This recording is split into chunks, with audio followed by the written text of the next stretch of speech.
Mahigit 200 taga Lawag City, Ilocos Norte ang sunod-sunod na isinugod sa ospital. Pare-pareho silang nagkasakit dahil sa malamig na panahon. Karamihan sa kanila mga bata at mga may edad na tinamaan ng respiratory tract infection. Ayon sa Pag-asa, posibleng mas lumamig pa ang panahon hanggang Pebrero dahil sa hanging amihan. Makibalita tayo kay Erica Labiano ng GMA Ilocos.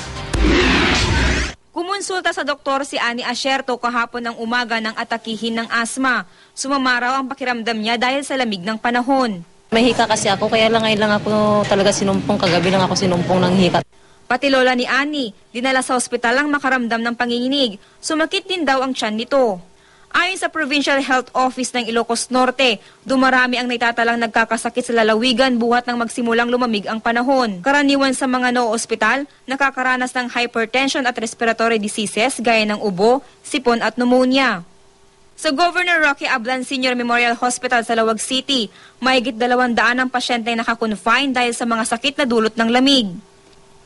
Mga batang edad nasa 1 hanggang 10 ang karamihan sa mga pasyente. No kaspagarigan ta nababati resistensya na ubing, which is being brought about by the environmental factors. There is an imbalance, so pwedeng magkasakit. Karamihan din sa mga no-ospital nakatira sa mga bundok at bukirin kung saan mas malamig ang panahon. Ayon sa Pag-asa, hanging amihan ang sanhi ng malamig na panahon.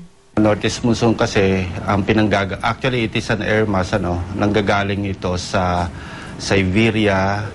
At umiikot to, yung pinakamalakas niya ngayong January hanggang second week ng February. Kasabay ng malamig na hangin ang mga pag-ulan. Kaya payo ng Department of Health pagtuunan ng pansin kung paano maiwasan ang mga sakit. Kaya ugaliing maghugas ng kamay, may trangkaso, wag nang lumabas ng bahay, pahinga na lamang para wag makahawa. At kung may ubusipong kayo, magtakip kayo ng ilong at bibig. Erica Labiano, Nagbabalita, Pilipinas.